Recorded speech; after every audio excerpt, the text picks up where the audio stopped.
Good evening and welcome to New Hampshire, the first GOP primary state. We're live here at St. Anselm College for CNN's Town Hall with former President Donald Trump. I'm Kaitlan Collins. Tonight, President Trump is here as he embarks on a campaign unlike any other in the history of U.S. presidential elections. He's the first former president in more than a century to seek a return to the White House, and he is currently leading the Republican field while also facing multiple criminal investigations and an indictment. Just yesterday, he was found liable for sexual abuse and defamation. No questions are off the table, and we agreed to no conditions. We're here to get voters the answers that they deserve. Our audience is made up of Republicans and undeclared voters who plan to take part in New Hampshire's Republican primary. They'll get the chance to question the former president directly. These voters and the issues that they care about the most will help decide if former President Trump will get a second chance to take on President Joe Biden.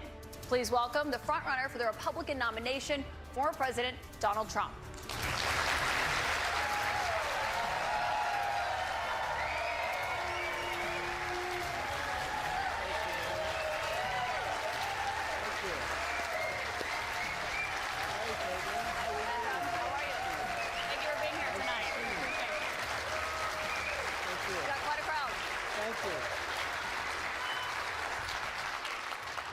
President Trump, thank you for your time here tonight. We got a great crowd here in New Hampshire, a lot of voters with a lot of questions about what your 2024 term would look like, what another Trump term would look like. We'll get to the voters shortly, but your polls show that you are dominating the Republican race right now, but you are also under active federal investigation for trying to overturn the 2020 election results. Your first term ended with a deadly riot at the Capitol, and you still have not publicly acknowledged the 2020 election results.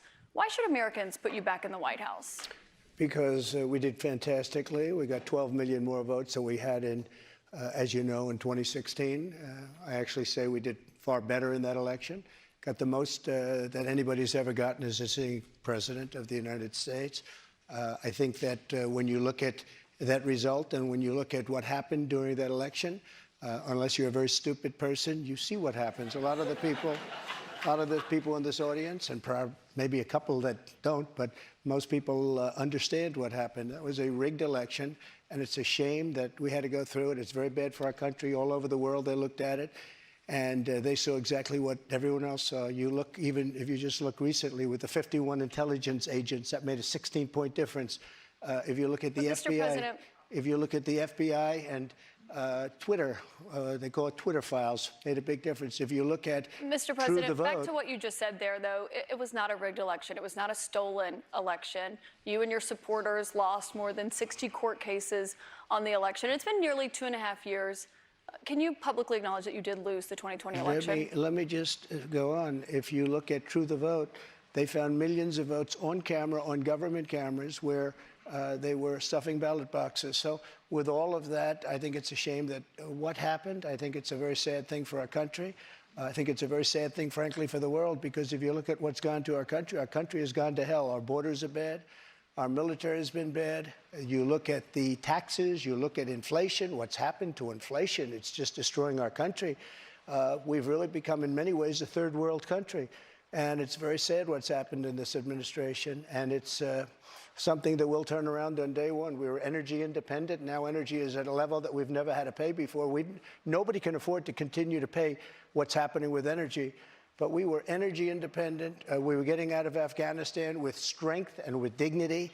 And instead we got out, we looked like fools, probably the most embarrassing moment in the history of our country. We have a lot of questions about the economy and foreign policy tonight, but what you just said there, Republican officials debunked those claims about fraudulent ballots.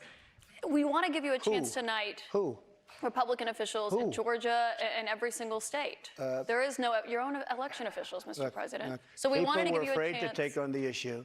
But we have a big problem in this country. We have elections that were horrible. If you look at what happened in Pennsylvania, Philadelphia, if you look at what happened in Detroit, Michigan, if you look at what happened in Atlanta, millions of votes, and all you have to do is take a look at government cameras. You'll see them, people going to 28 different voting booths to vote, to put in 7 ballots apiece. But Mr. President, I have to stop you there because there is no evidence of that. Your own election officials testified to that and have said that Republicans in these states did this. In Georgia, there were multiple recounts, including a hand recount. We have questions about the claims that you're making tonight from voters on this topic. I want to bring in Scott Dustin from Concord. He works in insurance litigation. He's an undeclared voter. That's what they call independents here in New Hampshire, as you know. He did vote for you in 2020. Scott, what's your question for the president? Hi, President Trump. Welcome back to New Hampshire. Thank you. Will you suspend polarizing talk of election fraud during your run for president? Will I suspend, excuse me, what? Will you suspend polarizing talk of election fraud during your run for president? Yeah, unless I see election fraud. If I see election fraud, I think I have an obligation to say it. And you know what we went through a short while ago has really put our country in a big problem. I hope to do that. I hope we're going to have very honest elections. We should have voter ID. We should have one-day elections. We should have paper ballots instead of these mail-in votes. But the answer is yes, and I hope that it's going to be very straight up, because if it's going to be straight up, we're going to win the election. So you will suspend talk, to his question, about the 2020 election on the campaign trail? I guess we're going to just win. We're at a point now, we're getting so close. Let's just win it again and straighten out our country. One other question on this.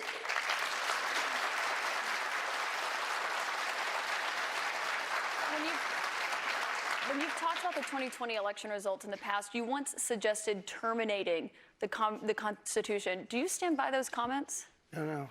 You were able to do certain things. I'm not talking about terminating the Constitution. I'm talking about cherishing the Constitution. The Constitution says that we're supposed to have legal and well-maintained and well-looked-at elections, and we didn't have that. I cherish our Constitution, but we have to live up to the Constitution. We weren't living up to the Constitution. I was just saying there's no evidence of that election fraud. You did once tweet. You're supposed to say that, but I'm glad you say that. But look, That's that was truth, a horrible Mr. President. election. That was a horrible election, and unless somebody's very stupid, and I know you very well, you're not stupid at all, but you perhaps are given an agenda, or you have an agenda. Look, we have to have honest elections in our country. We have open borders. We have. You look at what's happening. I mean, we have elections, we have open borders. Look at what's happening on our southern border.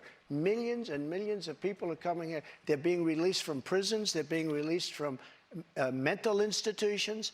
And we have millions of people pouring into our country. And now they're getting rid of Title 42, which I put on, which kept people out that were sick and Mr. President, we have a lot of questions about immigration to get to tonight. Obviously, that's a big topic, especially given what's expected to happen tomorrow.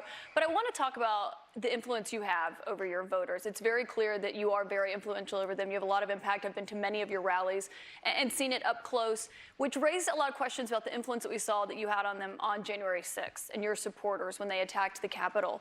Do you have any regrets about your actions on January 6th? Well, January 6th was, again, we go back to it, but January 6th had to do with the fact that hundreds of thousands of people, and you don't see the pictures very often. A lot of the people here probably were there. January 6th, it was the largest crowd I've ever spoken to. That was prior to the walk down to the Capitol building. I don't think, and I've spoken to hundreds of thousands of people. I've never spoken to a crowd as large as this. And that was because they thought the election was rigged. And they were there proud. They were there with love in their heart. That was an unbelievable, and it was a beautiful day.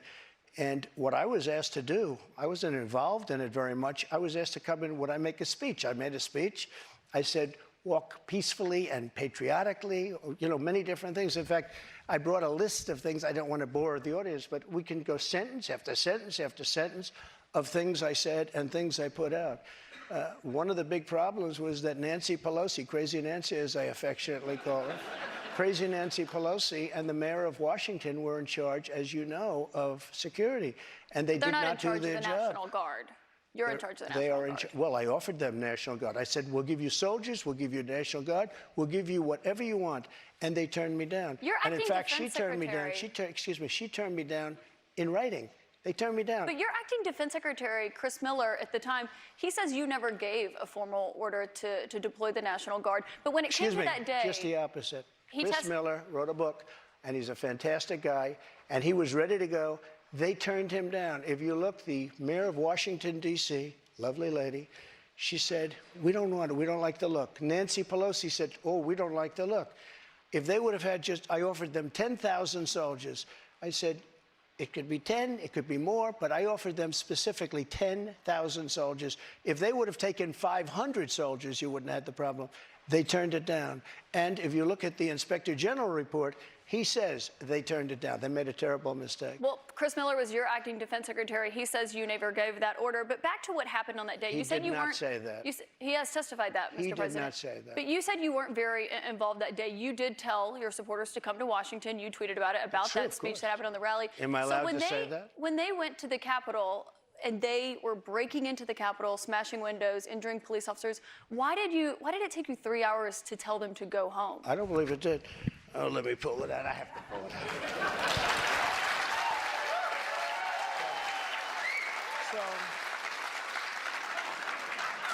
So if you look at, on January 5th, the day before, I said, please support our Capitol Police and law enforcement. They are truly on the side of our country. Stay peaceful. Stay peaceful. This was the day before, and this was in the form of Twitter. Now I use Truth Social. I think it's far superior, okay? I hope everybody's on Truth. If you look January 6th, just at before 2:30, I am asking for everyone at the U.S. Capitol to remain peaceful. This is right after, as it was happening.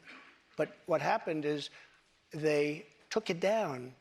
I don't know why. I think they took it down because it was so good, they didn't like it being up there.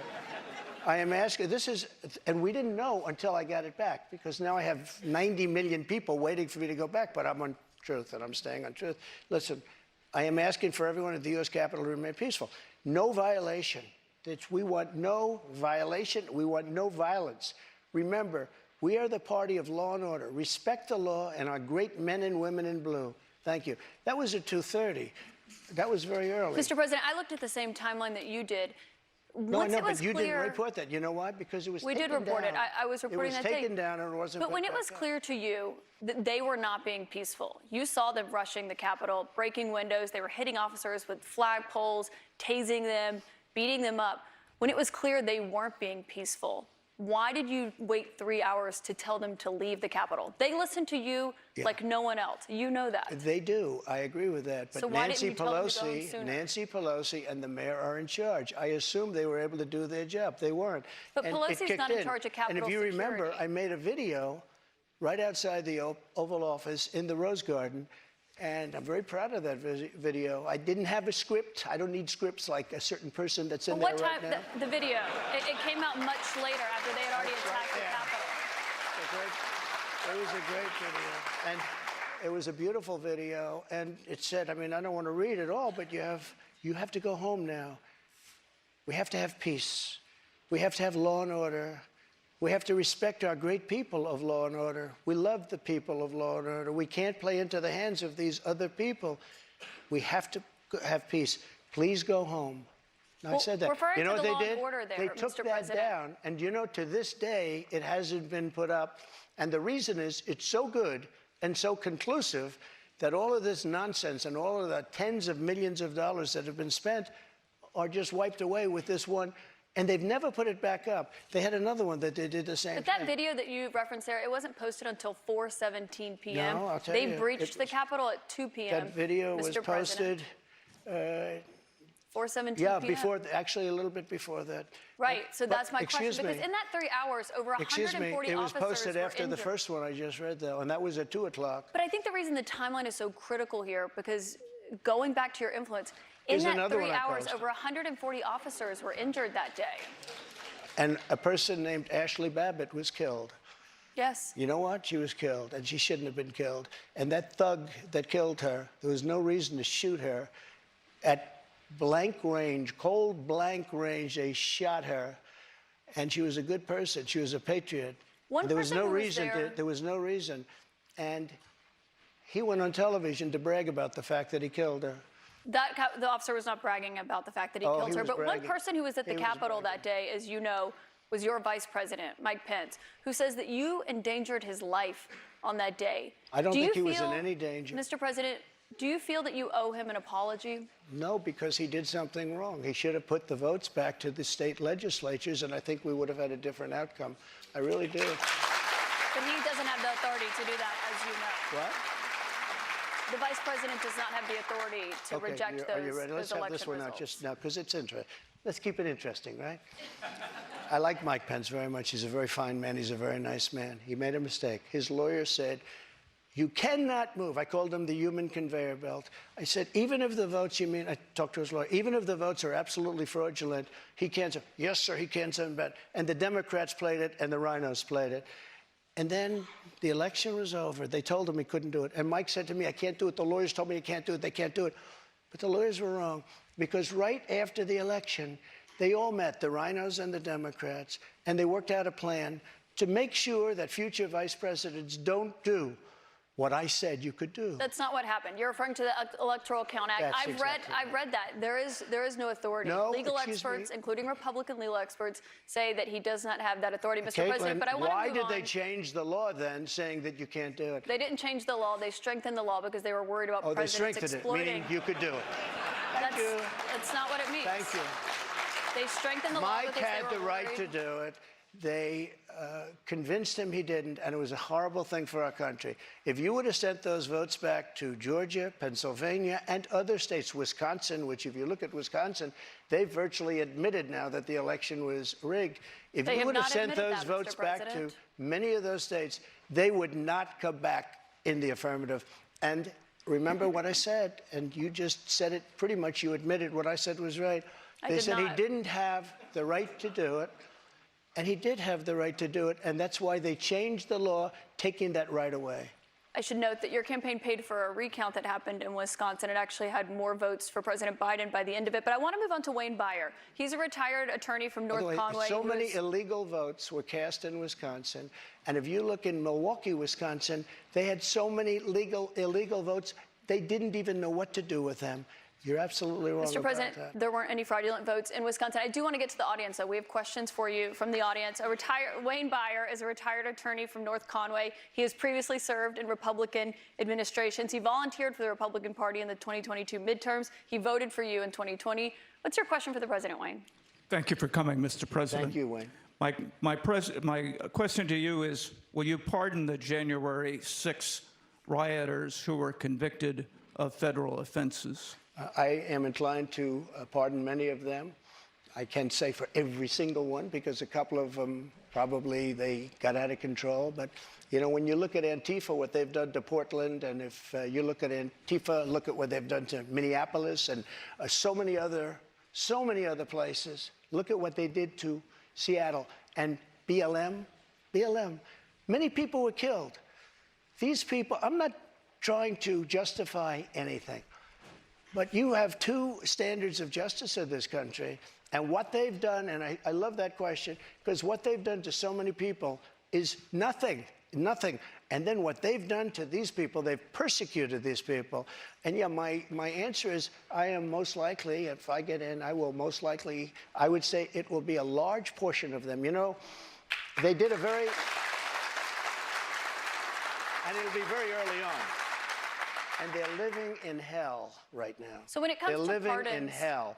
And they're policemen, and they're firemen, and they're soldiers, and they're carpenters and electricians, and they're great people. Many of them are just great people. Mr. President, one of the people who was convicted was a former policeman, but he was convicted of attacking a police officer, I should note. But when you said you are considering pardoning a large portion of those charged with crimes on January 6th, does that include the 4 Proud Boys members who were charged and convicted of seditious conspiracy? I don't know. I'd have to look at their case, but I will say in Washington, D.C., you cannot get a fair trial. You cannot. Just like in New York City, you can't get a fair trial either.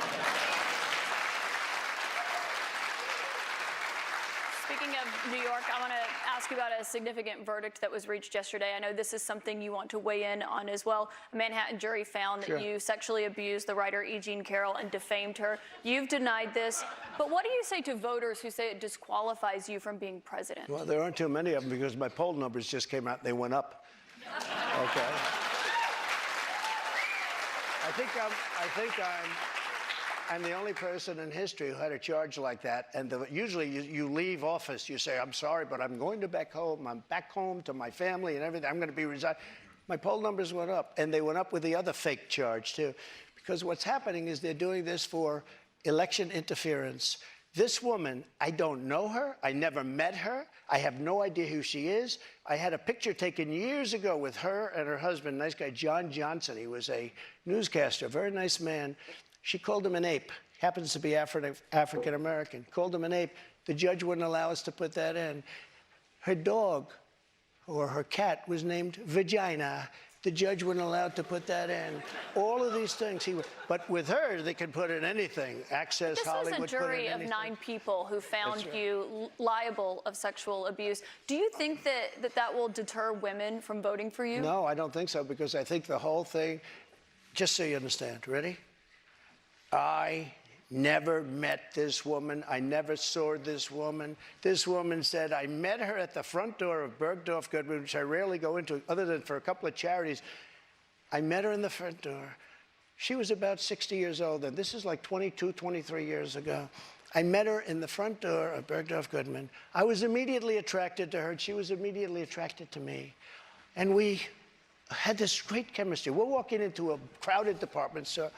We had this great chemistry, and a few minutes later, we end up in a room, a dressing room of Bergdorf Goodman, right near the cash register. And then she found out there were locks on the door, so she said, I found one that was open. She found one. She learned this at trial. She found one that was open. What kind of a woman meets somebody and brings them up, and within minutes, you're playing hanky-panky in a dressing room, okay? I don't know if she was married then or not. John Johnson, I feel sorry for you, John Johnson. Mr. President, can I No, but add to think of it. Think of it. I know you're recounting what she said, but Mr. President. Let me just, if I could, because you asked the question. This was a just so jury, you understand, though. if I was walking in at the bar, because I was very famous then, and I owned the Plaza Hotel right next door, and I owned buildings around it, I'm not going into a dressing room of a crowded department store. Then I say, if she was being raped, and by the way, they said she wasn't raped. Okay, that was her charge. It wasn't. They found that you sexually abused her. No, what? Say what? They did. They said he didn't rape her, and I didn't do anything else either. You know what? Because I have no idea who the hell she is. But Mr. President, I don't know who this woman can I is. ask you, given your recounting I your don't know version? who, and I tell you this. But Mr. Are President, you ready? can I And I ask swear on you my because- children, which I'd never do. I have no idea who this woman. This is a fake story, made up story. We had a horrible Clinton-appointed judge. He was horrible. He allowed her to put everything in. He allowed us to put nothing in. Mr. President, this is a you're fake recounting your version of story. events here right now to the audience. You referenced the trial. You did not go to the trial and actually That's right. testify. Do you wish that you had No, testified? it wouldn't have made a difference. This was a rigged deal. This was my lawyer said, sir, you don't have to do it. I actually said, I think I should. It would be respectful. They said, sir, don't do it. This is a fake story, and you don't want to give it credibility. That's why I didn't go. One thing you did do in this.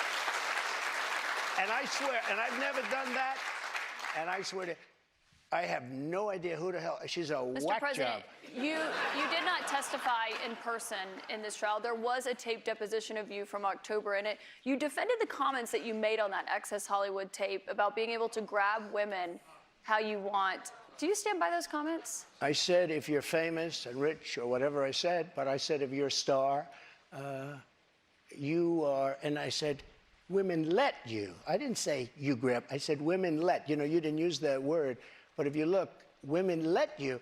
Now, they said, will you take that back? I said, look, for a million years, this is the way it's been. I want to be honest. This is the way it's been. I can take it back if you'd like to, but if you're a famous person, if you're a star, and I'm not referring to myself, I'm saying people that are famous, people that are You were stars, asked in the deposition, people do you that are consider rich, yourself to be a star, and people you that are said yes. powerful, they tend to do pretty well in a lot of different ways, okay? And you would like me to take that back? I can't take it back because it happens to be true. I said it's been true for 1 million years, approximately 1 million years, perhaps a little bit longer than that. So you stand by those comments? Well, I don't want to lie. Mr. President, we have a lot of here's what questions. she wants Mr. me to say. President, let's A get to rich the and audience famous questions person tonight. has no advantage over anyone else. Well, you do have an advantage. And I say unfortunately, but that's the way it is. You said fortunately or unfortunately. Well, but Mr. fortunately or President, we have a lot unfortunately of for audience her. questions to get to tonight. I want to go back to the audience. We've got Danielle Rieger. She works as an oral surgery assistant. She's a Republican activist from Derry. She was a New Hampshire delegate for you in 2020. What's your question? Hi, thank you so much for coming to New Hampshire to you. answer our questions. My question is regarding the economy. Over the past 2 years, we have seen the prices for everything skyrocket. From food to gas to utilities and insurance costs, many people's bills are up several $100s a month, including mine. If elected president again, what is the first thing you would do to help bring down the cost to make things more affordable? Drill, baby, drill. You know about that. So we were energy independent. We were soon going to be energy dominant. And nobody had ever done what I did. We got oil down to $1.87. Actually, it fell lower than that in some cases. We had to save the oil companies. The price was getting so. We were doing incredibly. We had the greatest economy in the history of our country, probably the greatest economy in the history of the world. We were energy independent, soon to be energy dominant. We were going to be bigger than Russia and Saudi Arabia put together ×2. We have more liquid gold under our feet than any other nation. Any other nation. And these stupid fools ended it. And energy went from $1.87 and even lower for gasoline, for a car. They went from $1.87 to $5, $6, $7, $8, and even $9. And your electricity bills went through the roof, your heating bills went through the roof. And that's what started inflation. And it hasn't stopped because people are paying now for bacon and for eggs and for the 2 and 3 times what it was just a little while ago. We created the greatest economy in history. A big part of that economy was got you the biggest tax cuts in the history of our country, bigger than the Reagan cuts, bigger than any. And also, Kaitlan, also, as you know, we got the biggest regulation and regulatory cuts. This place was rocking, and then we were given a gift from China, and China paid a big price. And let me tell you something. I took in hundreds of billions of dollars in taxes from China. But prior to COVID coming in, and then I rebuilt the economy again, a second time. But we had, prior to COVID coming in as from China, from Wuhan, which I said it came from Wuhan. Everybody said, oh, you're wrong about that. You're wrong. It came from Wuhan. I said it right from day one. So we had the greatest economy in the world. Here's the story. They made energy so high, and energy is all invasive. It is massive as an industry and as a cost. It lifted everything. If Mr. President, if you made donuts, if you made, no matter what you did, and we had inflation, the likes of which I guess we haven't had, as I said, for 52 years, but I think more than that. We had no inflation. We had the lowest energy prices we've had in decades. This country was rocking and rolling. And by the way, we had the most secure border in the history of our country. Mr. President, we have more questions on the economy. I want to make sure we get to all of those. As you know, the U.S. right now could be just 3 weeks away from defaulting on its debt. That could mean millions of jobs lost, people not getting their Social Security payments. People believe it would put the U.S. economy into a recession. On that topic, I want to bring in Marta Cervella, a student here at St. Anselm. She is an undeclared voter who did not vote in 2020. Marta, what's your question? Hi, Mr. President. Hi, thank you. So my question is, what do you think about the United States' current debt situation, and how can we move forward? Such an important question. So we're at $33 trillion, a number that nobody ever thought possible. When we had our economy rocking and rolling just prior to COVID coming in, like literally, we were making a fortune. And oil, we were going to make so much money from oil, we were going to start paying off debt. But then with COVID coming in, we had to do other things. We had to keep this country alive because it was so serious.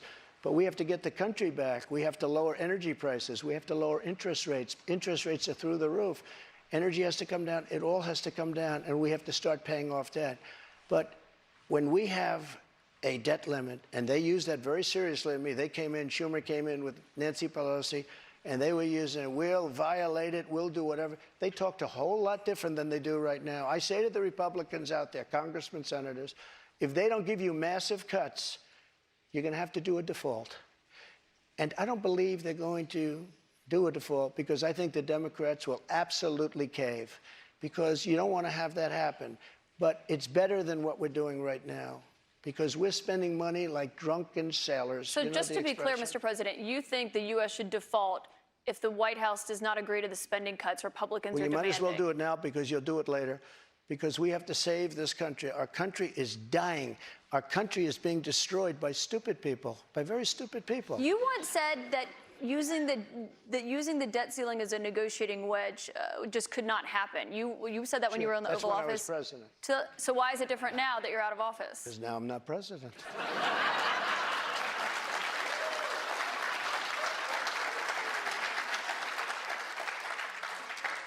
The U.S. defaulting would be massively consequential Well, you don't know. for everyone in this room, for all Americans. You don't know. It's psychological. It's really psychological more than anything else. And it could be very bad. It could be maybe nothing. Maybe you have a bad week or a bad day. But look, you have to cut your costs. We're spending $7 trillion on, much of it on nonsense.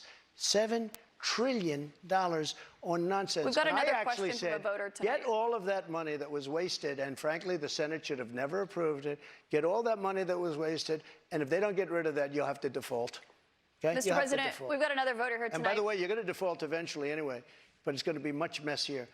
I don't think you'll have to default. I think if the Republicans hold strong and they say let's say we want $5 trillion off, I really think the Democrats have no choice but to do it. And if I win, they're going to be doing the same thing to me in 2 years. I guarantee you that. Mr. President, they're we've going to got play a another very voter hard here ball game, tonight. and they did that before. Bobby Petrino has been waiting very patiently. Sure. He's a student at St. Anselm. He's a member of College Republicans. He's an undeclared voter right now. He supported you in 2020. Bobby, what's your question for President Trump? Hi, thank you for coming. This is a bit of a pivot, but with gun violence and mass shootings in the news cycle recently, I'm worried that state governments and the federal government are going to act to repress gun rights.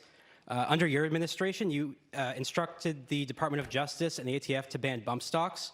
If elected president again, how would you act not only to defend our Second Amendment rights, but to restore rights that have been taken from us, such as, by example, recently the ATF's ruling on the pistol stabilizing braces? Yeah, as you know, the bump stocks are actually a very unimportant thing. And NRA, I went with them, and they said it doesn't mean anything. They're actually, all they do is teach you how to shoot very inaccurately. So we did that. There's been nobody that's protected the Second Amendment, as you know, like I have. I protected it through thick and thin, not easy to do. But we have a very big mental health problem in this country. And again, it's not the gun that pulls the trigger, it's the person that pulls the trigger. And we have to protect our Second Amendment. We have to protect our Second Amendment. Mr. President, you dealt with a lot of mass shootings when you were in office. This year, there have already been more than 200 mass shootings in 2023. If you are reelected, are there any new gun restrictions that you would sign into law? I would do numerous things. For instance, schools, we would harden, very, very much harden. And I'm a very believer. I believe in teachers. I love teachers. I think they're incredible. And they love the children, not quite like the parents, but they love the children in many cases almost as much. Many of these teachers are soldiers, ex-policemen. They're people that really understand weapons. And you don't need 5% of the teachers would be more than you could ever have if you're going to hire security guards. But in addition to that, have security guards. You have to harden your entrances. You have to make schools safe. And you can make other places safe. But it is a big mental health problem in this country more than anything else. And remember, we have 700 million guns, 700 million. Many people, if they don't have a gun, they're not going to be very safe. I mean, if they don't have a gun, it gives them security. Now, you need them for entertainment, you need them for hunting, you need them for a lot of different things. But there are people that if they didn't have the privilege of having a gun in some form, many of them would not be alive today. You know, there's a certain country that had a very strict policy on guns, very, very strict. Which country? And, Brazil, okay? Brazil, very strict. And the former president of Brazil, and the killing was incredible. They were walking into people's homes and killing people. They had no protection. He said, go out and buy guns. People went out and bought guns, and it went way down. The numbers went way down because they had security. If you look at Chicago, Chicago has the single toughest gun policies in the nation. They are so tough you can't breathe. New York, too, and other places also. All of those places are the worst and most dangerous places. So that's not the answer. No new restrictions that you would sign if reelected, Mr. President. I want you to meet Julie Miles, a registered nurse from Merrimack. She's a Republican who voted for you in 2020. Julie, what's your question for the president? Thank you, Mr. President. Thank you. I appreciate you answering this question this evening. How do you plan to appeal to women voters in New Hampshire who are concerned about the Dobbs decision and how states may change their laws? It's such a great question, and it was such a great victory, and people are starting to understand it now. You know that they wanted to bring it back to the states, but that was probably the least important part of that victory. Getting rid of Roe v. Wade was an incredible thing for pro-life because it gave pro-life something to negotiate with. Pro-life had absolutely nothing being stuck in Roe v. Wade to negotiate with. And now what's happening, and I see it all over, deals are being made, deals are going to be made. And look, everybody that was president wanted to get rid and tried to get rid of Roe v. Wade. You mean for 50 Republicans? years. Republicans. For 50 years, this has been going on. Actually, a couple of Democrats, too. But for 50 years, this has been going on. I was able to do it, and I was very honored to do it. But by doing it, things are happening that are very, very positive. And I happen to believe in the exceptions, the life of the mother, rape, incest, like Ronald Reagan believed in the exceptions. But I happen to believe that. I think it's frankly important to do that, but a lot of people are against that. A relatively small number. But the way I look, I think it's very important to say this. I consider the other side to be radical because the other side, under Roe v. Wade and other things, the other side, they're radical because they will. Remember the debate with Hillary Clinton? I said, rip the baby out of the womb at the end of the 9th month. They will kill the baby in the 9th month. If you look at that crazy governor of Virginia from the former governor, where he said, no, the baby will be born, and then we'll decide essentially whether or not to execute the baby. But, Mr. President, can we talk about what you would do if you are No, but these are the radical people. Re-elected? It's not the pro-life people that are radical. But if you are re-elected and you're back in the Oval Office and you get legislation to your desk, would you sign a federal abortion ban into law? What I'll do is negotiate so that people are happy. But the fact that I was able, I'm so proud of it. We put 3 great justices on the Supreme Court. We have almost 300 federal judges on the Supreme Court. So just to be clear, Mr. President, you would sign a federal abortion ban into law. I said this. I want to do what's right, and we're looking, and we want to do what's right for everybody. But what's right? But now, for the first time, the people that are pro-life have negotiating capability because you didn't have it before. They could kill the baby in the 9th month or after the baby was born. Now they won't be able to do that. But I think this is a really important question for you to answer because this is something every Republican, including those who are running against you for the nomination, are being asked about is, would you sign a federal abortion ban into law? And many of them are going to give you the same answer as I am. First of all, I am honored to have done what I did. And a lot of people said in 150 years, he's now the most consequential president because he saved so many lives. And I'm honored to have done it. And because of what I've done, we now have a great negotiating ability. That's what I do in life. I negotiate. We have a great negotiating ability, and I think we're going to be able to get something done. What do you mean negotiating ability? Because the question that Republicans have, and some of your allies on Capitol Hill say that they want to introduce legislation when it comes to banning abortion. If they send it to your desk, would you sign it? Some people are at 6 weeks. Some people are at 3 weeks, 2 weeks. Where's President Trump? President Trump is going to make a determination what he thinks is great for the country and what's fair for the country. But the fact that I was able to terminate Roe v. Wade after 50 years of trying, they worked for 50 years. I've never seen anything like it. They worked, and I was so honored to have done it. We are in a very good negotiating position right now, only because of what I was able to do. And remember this, again, you talk about radicalism. People that will kill a baby in the 9th month or the 8th month or the 7th month or after the baby is born, they're the radicals, not the pro-life people. I just want to give you one more chance, though, because you did not answer whether or not you'd sign a federal abortion ban or how many weeks into pregnancy you believe abortion should be banned. Yeah, but I've given you the answer probably 4 times already. Which one I'm is it, looking, though? I'm looking at a solution that's going to work. Very complex issue for the country. You have people on both sides of an issue. But we are now in a very strong position. Pro-life people are in a strong position to make a deal that's going to be good and going to be satisfactory for them. If you weren't able to get rid of, you wouldn't even be having a discussion, if you weren't able to get rid of Roe v. Wade, which put pro-life in a dead position, a horrible position.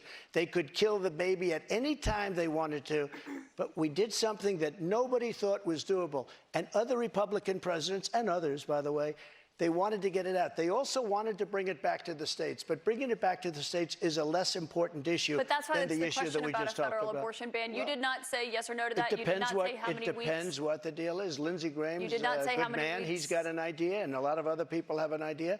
And I look at all the And different a lot of people ideas, will and be curious what I'll your make the right idea is decision. on that. President Trump, we've got more questions to come for you tonight. I'll We'll make be the right right back decision for the in just a moment.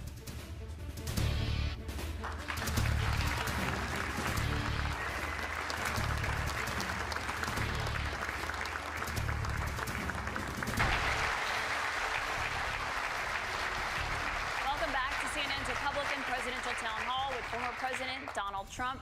President Trump, I'd like you to meet Jennifer Simmons. She is a stay-at-home mom and former town selectman from Wyndham. She's a Republican, and she voted for you in 2020. Jennifer, what's your question tonight? Good evening, Mr. President. Title 42 is expected to expire tomorrow. Our southern border and now our northern border are experiencing record migration. We learned on May 2nd that the Biden administration plans on deploying 1,500 troops to the southern border. Do you agree with deploying troops to the border, and how will a Trump administration slow down the rate of migrants coming across all our borders? Sure. A very fair question, especially since tomorrow is going to be a day of infamy. You're going to have tens of thousands of people pouring into our country. Even the judge, the judge overruled them when they wanted to terminate it early. And he said, you know that you better extend this thing. The judge in Texas said, I hope you're going to extend this, but this is my policy that they're letting terminate because they lost in court. They wanted to go earlier. You're going to have millions of people pouring into our country right now at a level that nobody's ever seen before. These people are sick. Anybody that wants this to happen to our country, they're destroying our country, and this should not be allowed to happen. How they're not going to do a version of Title 42 or my Title 42, which was tough. If people are sick and have infectious diseases and lots of other problems, we don't want them being into our country. We have enough problems right now. We have problems like we've never had in the history of our country. But Mr. President, our country is being destroyed. The reason it's ending is because the health policy, the COVID-era pandemic emergency, is coming to an end. That's what Title 42 was. You put it in place because of COVID. True, but when it comes to big questions about what your immigration policy would look like if you are reelected, some of your Republican rivals have criticized you for not fulfilling the promises that you made on the campaign trail, like finishing the border wall. So how did voters know that you would get those done if you're reelected? I did finish the wall.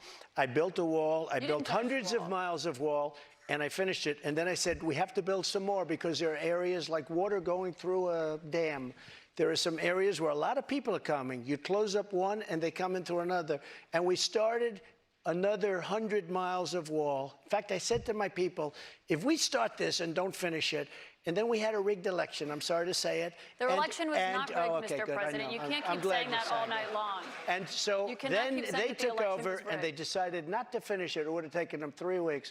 I built hundreds of miles of wall. If we didn't have it, it would be hard to believe it could be any worse. They're just letting people flow into our country. Look, a country has to have borders.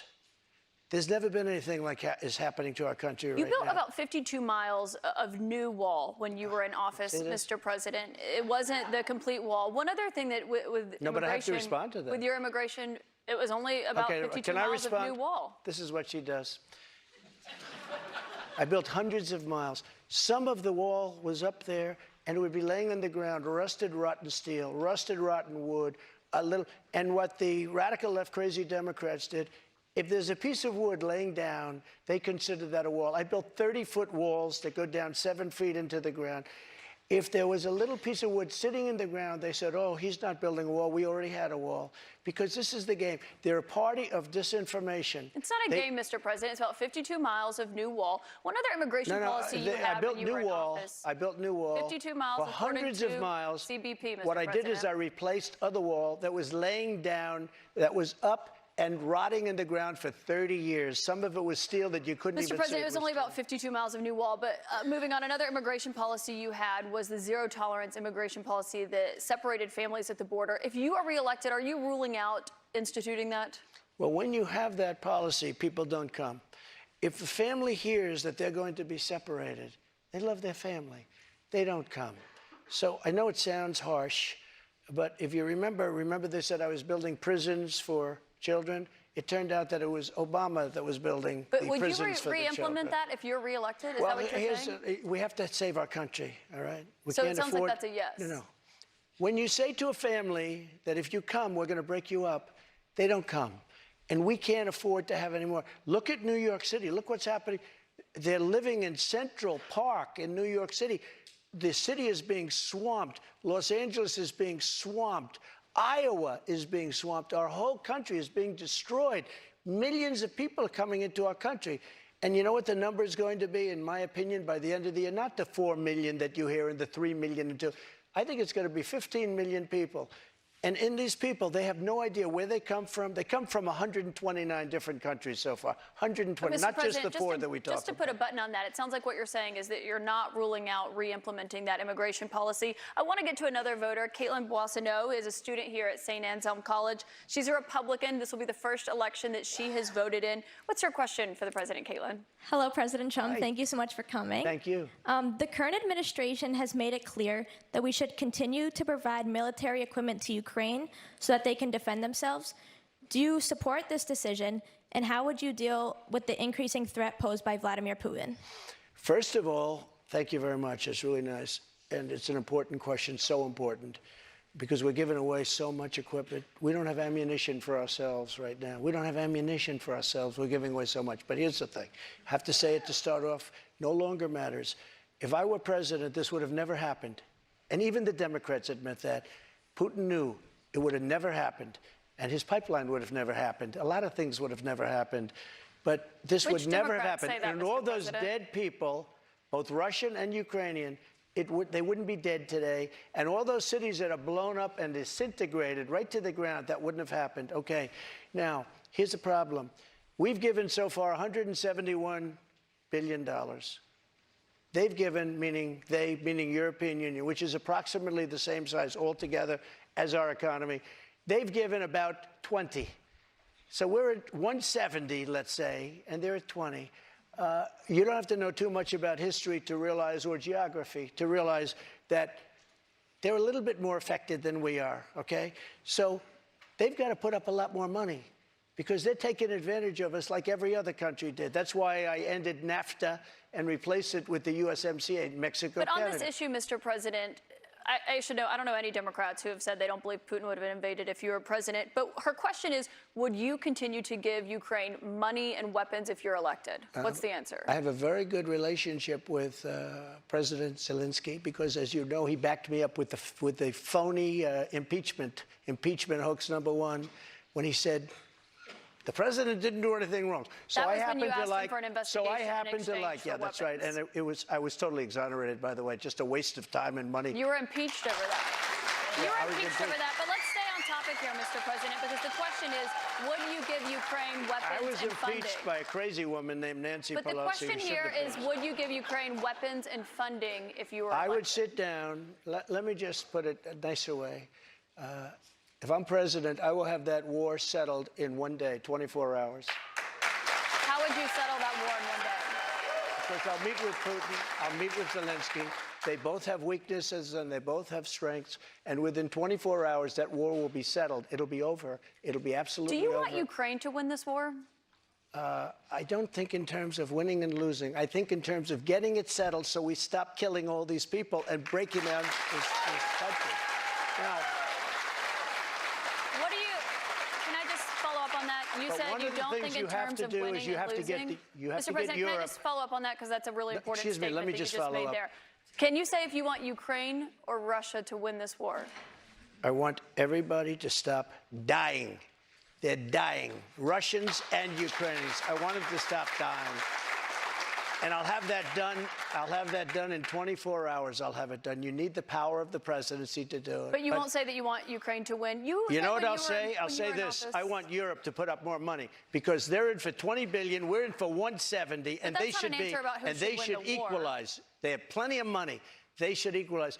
I got with NATO. But I'm when I asking you sat down, about I got Ukraine them right to now, put up Mr. hundreds President. of billions of dollars that they weren't paying under Obama and Bush and all of these other presidents. That's why they're able to help them fight the war because of the money I got. But I let's want talk about Europe what's happening in excuse Ukraine, me, Mr. I want President. Europe to put up more money because they're laughing at us. They think we're a bunch of jerks. We're spending $170 billion for faraway land, and they're right next door to that land, and they're in for 20. I don't think so. When it comes to what's happening there, when you were in office, you said that you respected President Putin. Do Yeah, I you do. still respect him today? He made a tremendous mistake. He was a smart guy, you know. I remember I said he was smart, she was smart. They What said was his he mistake? said President Xi of China, right, is smart. Okay, 1.5 billion people. He's the ruler of 1.5 billion people. I said, yeah, he's a smart guy. How dare he say he's smart? Of course he's smart. They want you to say he's a stupid person. Okay, he's not a stupid person. He's very smart. He's very cunning. And Putin made a bad mistake, in my opinion. What was his mistake? His mistake was going in. He would have never gone in if I was president. We used to talk about it there. Do you believe that he is a war criminal? What? Do you believe that Putin is a war criminal? He's responsible for the deaths of thousands Well, of I think Ukrainian this. men I and think women it's and something civil that children. should not be discussed now. It should be discussed later. Because right now we have to get a war. If you say he's a war criminal, it's going to be a lot tougher to make a deal to get this thing stopped. Because if he's going to be a war criminal, where people are going to go and grab him and execute him, he's going to fight a lot harder than he's fighting, you know, under the other circumstance. That's something to be discussed at a later date. Isn't it Right now, important we to want call to it get what that it war is? settled. And I'm not talking about the money either. I'm talking about all the lives that are being, the number of people being killed in that war is far greater than you're hearing. When they blow up a city and those buildings come pouring down and then they say 2 people were injured, no, hundreds and thousands of people are being killed, and we have to get that war settled. We have more with former President Trump. Right after this, we're going to take a quick break, and then we'll be back with questions from voters right after that.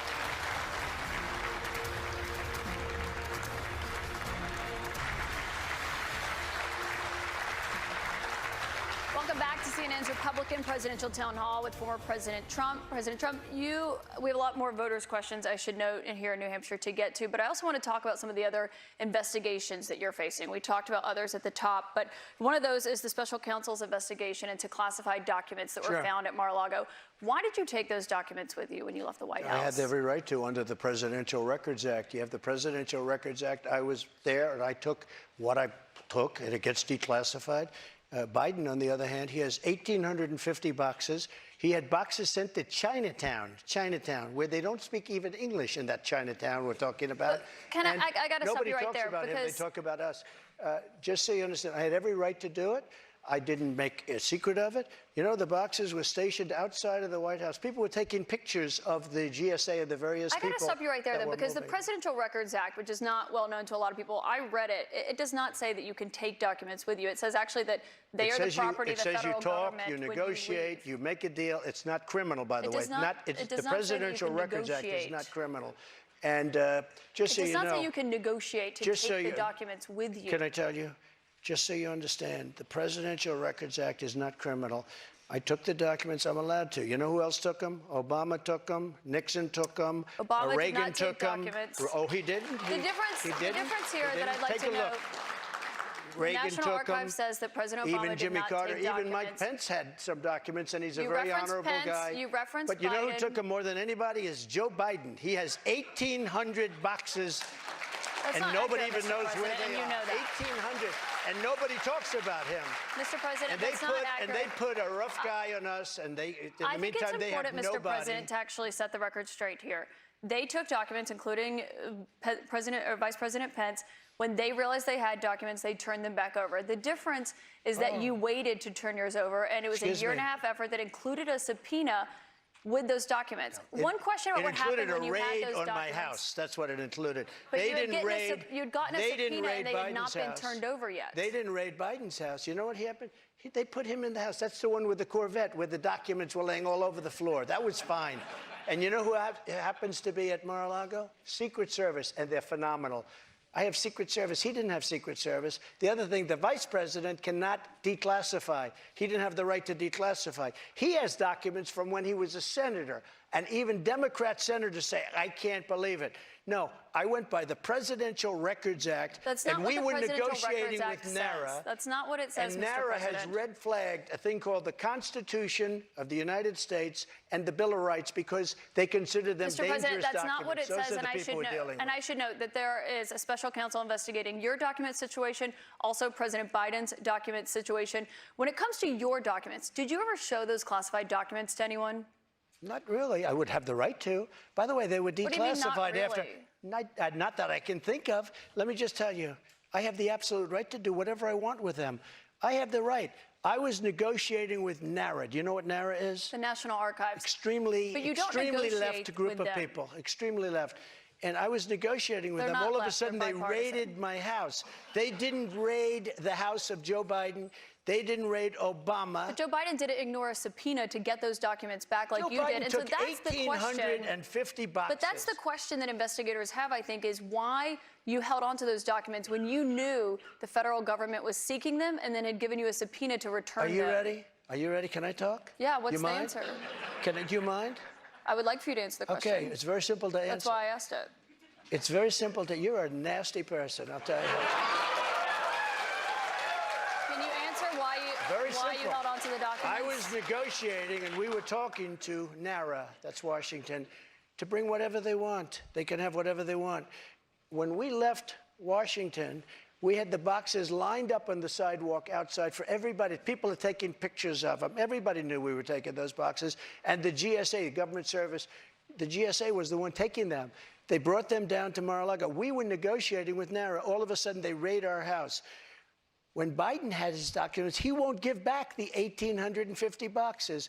And you're going to find some real gems in there. But it was So Biden you who can't have alerted all them that these he had different the sets of- documents. all The these National different Archives sets of- reached out to you to get your documents back. Why did you not turn them over when you got a subpoena Because we were asking for you to turn negotiating them with over? them. We were negotiating with them as per the Presidential Records Act. We were negotiating with NARA. That's not what the Very nice Presidential Records people, Act says. I've but they seen got to it. love our Constitution a little bit more, and they shouldn't red flag it, by the way. Very nice people. We were negotiating with NARA, and that's what the Presidential Records Act says, because Richard Nixon, surprisingly, had problems, and he had a lot of problems dealing with NARA, and they ended up passing legislation they called the created the Presidential PRA. Records Act just for this kind of a thing. We were My dealing last with them. We question were on this talking. Excuse me. this Wait a minute. subject, Wait. Mr. President. We were talking to them.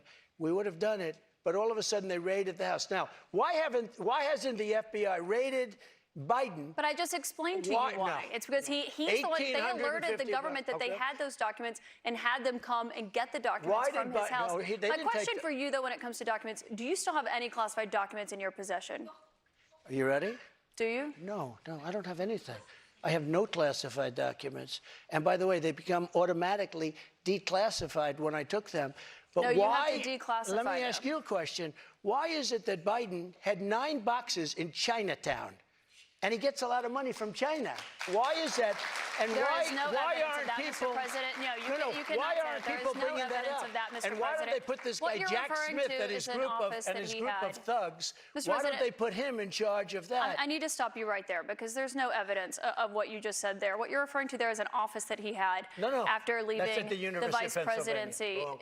He had a temporary office. But I want to ask you about another investigation You're so that you're wrong. facing. You don't know the subject. I do know the subject. He had and I one do at know the University facts, of Mr. Pennsylvania, President. but he also had I want 9 to move boxes on to another in investigation that Chinatown. you're facing, which is the one She that's doesn't happening understand in it. Georgia, where they are investigating there your efforts to overturn the election results in the state of Georgia. did At the nothing wrong. It was center a of perfect that, phone call. let me finish my question. At the center of that is that call that you had with the Secretary Perfect of State, call. Brad Raffensperger. Yeah, sure. Given the fact that there are indictments expected to come in that case this summer, is that a call you would make again today?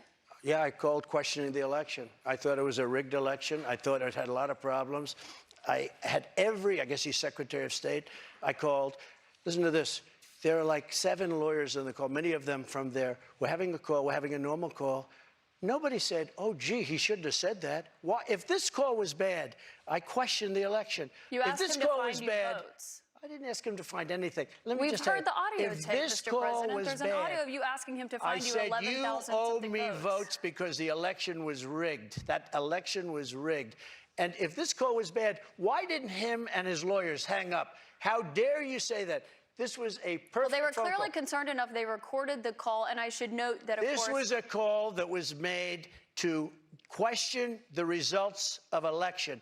And when we can't make a call to question election results, then this country ought to just forget about it. you weren't just questioning the election results. I was You were questioning asking the him to election. find you votes.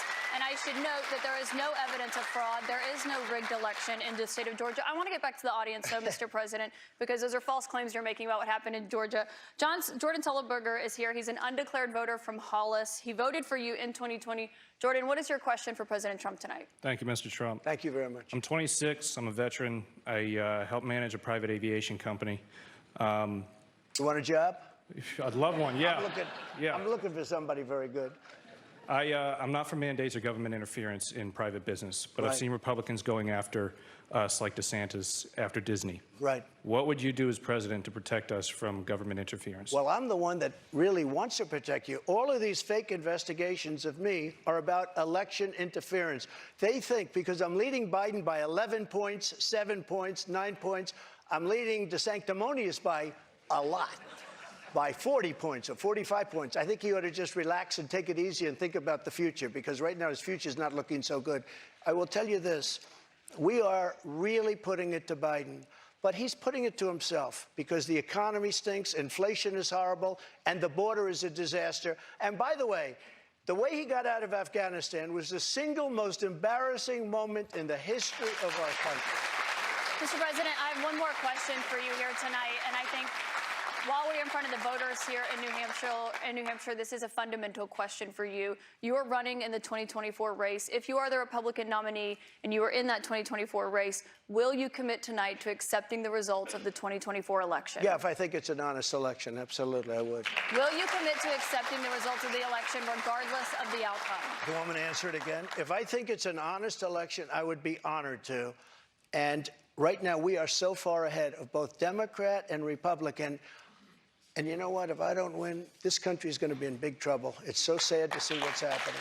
But no commitment there on the accepting the results regardless of the outcome. If it's an honest election, correct, I will. Okay, so not committing to accepting the 2024 election results or acknowledging what happened in 2020. Go ahead. President Trump, I want to thank you for coming here tonight. This is an important conversation with voters to hear and to have. Thank you to our audience and to our host, St. Anselm College. CNN's coverage continues with Anderson Cooper and Jake Tapper. Thank you. Thank you very much. Thank you very much, Kaitlan. Good job.